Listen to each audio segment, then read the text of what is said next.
Picture this. You're sitting at a cafe, scrolling through your phone, and suddenly every news alert on the planet goes off at the same time. US and Israeli forces launch strikes on Iran. And within hours, oil prices are spiking, stock markets are dropping, and world leaders are making emergency statements. You want to understand what's happening. You want to follow the news, maybe talk about it with a colleague or a friend. But the language is everywhere. Sanctions, airstrike, escalation, ceasefire. If those words feel a little heavy, a little foreign, good. That means you're in exactly the right place. Because today on Real World English, we're not just going to talk about one of the biggest geopolitical crises of the modern era. We're going to give you the words, the phrases, and the confidence to actually talk about it yourself. Let's go. Hey everyone, welcome back to Real World English, the podcast where we talk about real things happening in the real world, and we help you build your English at the same time. I'm Hannah. And I'm Fred. And Hannah, today's topic, we knew this one was coming. Yeah, we really did. It's a big one.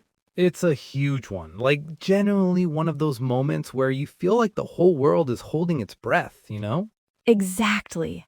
So we're talking about the US-Israel conflict with Iran, and more specifically, how to talk about global crises like this in English.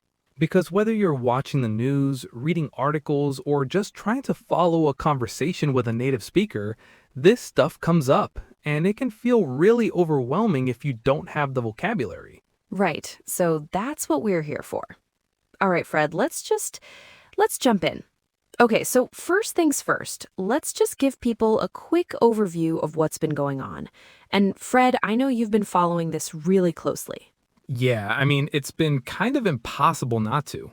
So the basic situation is that tensions between the US, Israel, and Iran have been building for years. And what we saw recently was a major escalation. And that word escalation is one of those words you're going to hear constantly in news coverage. Totally. And if you're learning English, here's a great one to know. To escalate means to get worse, to go up, like climbing stairs, but in a bad direction. So an escalation is when a situation becomes more serious, more dangerous, more intense. Right, and the phrase to escalate tensions, you'll see that everywhere, like the airstrike escalated tensions in the region. So what happened specifically? Okay, so US and Israeli forces launched coordinated airstrikes on several Iranian military sites. And an airstrike, for anyone who needs a quick definition, is basically a military attack from the air, from planes or drones or missiles. Yeah, and I think the word coordinated is important there too. It means they worked together, planned it together. It wasn't random, it was deliberate and organized. Exactly. And Iran's response was, swift. That's another good word. Swift means fast, immediate. They responded swiftly. And that's when things started getting really, really tense. Globally tense, like not just in the Middle East. This sent shockwaves through basically every major economy. Which brings us to oil. Because you cannot talk about Iran without talking about oil. Yeah, here we go. So Iran is one of the world's major oil producers, and when conflict breaks out in that region, the whole world feels it at the gas pump almost immediately. Right, because there's this concept called an energy crisis, and that phrase, energy crisis, basically means a situation where the supply of energy, usually oil or gas, becomes seriously disrupted or too expensive. And we've seen this before, right? Like after the Gulf War in the early 90s, oil prices went crazy. It's kind of a pattern. It really is. And the fear this time was that the Strait of Hormuz, which is this really critical shipping lane, right, where a huge percentage of the world's oil passes through, might get blocked. Which would be catastrophic, honestly. Like not just for energy prices, but for the global economy more broadly. Right, and that's where you hear the phrase geopolitical tension. And if you're learning English, that's a phrase worth writing down. Geopolitical. Geo, meaning Earth, global. Political, meaning related to governments and power. So, geopolitical tension means political conflict that affects things on a global, international scale. Yeah, it's one of those kind of fancy sounding phrases that journalists love, but it actually has a really clear meaning when you break it down. Exactly, you break it down. And by the way, that expression, to break something down, means to explain it in simpler parts, which is kind of what we do every episode. It really is. So the oil markets went haywire. And I love that phrase, by the way, to go haywire. Oh, what does that mean? It means to go completely out of control, like chaotically. The situation went haywire. You'd hear that in casual English a lot. I love that. Haywire. So the markets went haywire, prices spiked. Spiked means shot up suddenly, like a spike on a graph, sharp and fast. Perfect. And that's when you started seeing governments around the world releasing statements, calling emergency meetings, really scrambling to respond. And that's where the diplomatic side of things comes in. Okay, so let's talk about how other countries responded, because I think this is actually where some of the most interesting English comes in, you know?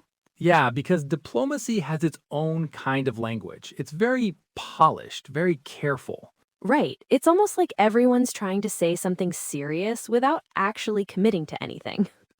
That's exactly it. So, some of the key phrases you'll hear in diplomatic coverage: we urge restraint. That means basically calm down, stop. Don't do anything more. But they say it in this very formal diplomatic way. Or, we call on all parties to engage in dialogue, which means stop fighting and start talking. But again, very formal, very measured. Measured. That's a great word for this context. It means careful, controlled, not extreme. A measured response means you didn't overreact. And then, sanctions. This is a big one. If you're learning English and you're following any international news, you're going to hear this word constantly. Sanctions are... Fred, do you want to take this one? Yeah, so sanctions are basically economic penalties that one country or a group of countries puts on another country. Like, we're going to stop trading with you. We're going to freeze your assets. We're going to make it harder for your economy to function. It's a way of putting pressure on a country without using military force. Right, and the phrase is usually to impose sanctions, like to place sanctions on Iran, or to lift sanctions, meaning to remove them, usually as part of a deal. And sanctions are, they can be incredibly powerful, or they can be largely symbolic, depending on the situation. Largely symbolic, meaning they look like action but don't actually do much.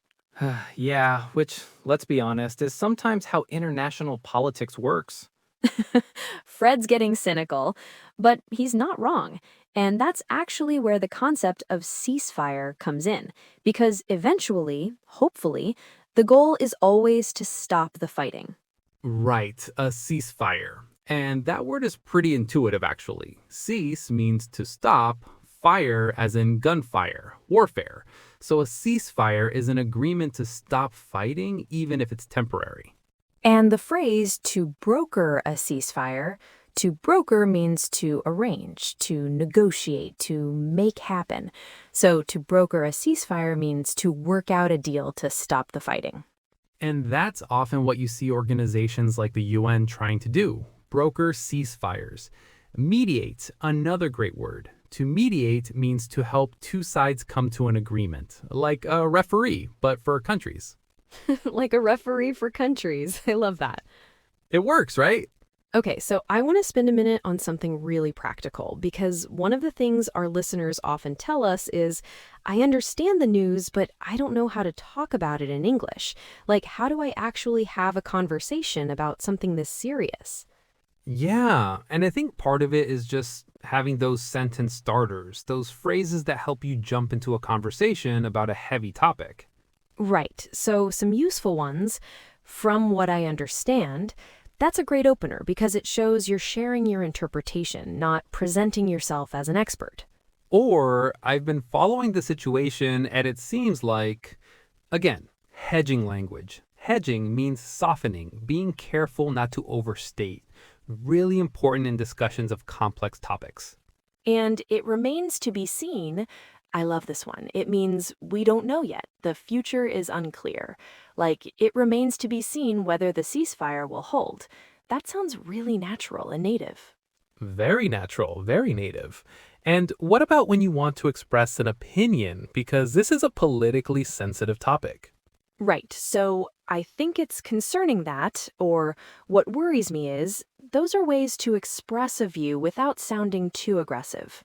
And if you disagree with someone, I see your point, but is so much smoother than just saying, no, you're wrong.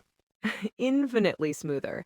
And I think, and this is just something I personally feel, it's okay to say, I'm not sure where I stand on this. Because honestly, a lot of these geopolitical situations are genuinely complicated. Reasonable people disagree. Yeah. And in English, admitting that you're uncertain, saying, I'm still forming my opinion, or I'm trying to understand all the angles, that actually sounds really intelligent. It doesn't make you sound uninformed. Totally. It makes you sound thoughtful. And look, we're not here to tell you what to think about this conflict. That's not our job. Our job is to give you the tools to think and talk about it in English. And hopefully, you're feeling a bit more equipped now. I hope so. Okay, should we head into words and phrases? Let's do it. Okay, everyone, we've made it to our favorite part of the show, words and phrases. This is where Fred and I quickly revisit some of the key vocabulary from today's episode. Think of it as a little vocabulary wrap up. We'll give you the word, a simple definition, and a fresh example. Easy breezy. Sanctions. Economic penalties one country places on another to apply pressure. Several countries announced new sanctions against Iran following the airstrike. Airstrike. A military attack launched from the air using planes, drones, or missiles. The news reported that the airstrike targeted key military infrastructure. Ceasefire, an agreement between two sides to stop fighting, often temporarily. Diplomats worked through the night to broker a ceasefire before dawn. Escalation, when a situation becomes more intense, serious, or dangerous. Leaders warned that any further military action could lead to a dangerous escalation. Geopolitical tension, political conflict or instability that affects international relations and global systems. The conflict added to already high geopolitical tension in the region. Energy crisis, a serious disruption to the supply or affordability of energy, especially oil or gas. Economists feared the conflict could trigger a global energy crisis. And that's a wrap for today's episode of Real World English. Honestly, this was a heavy topic, but such an important one, both for understanding the world and for building your English vocabulary. And remember, you don't have to have all the answers to have the conversation. Just having the words is a great place to start. If today's episode helped you, share it with someone who's learning English. Leave us a comment. We genuinely read them. And we'll see you in the next one. Bye, everyone. Pause, stay curious, stay learning, and keep it real. Keep it real. Take care.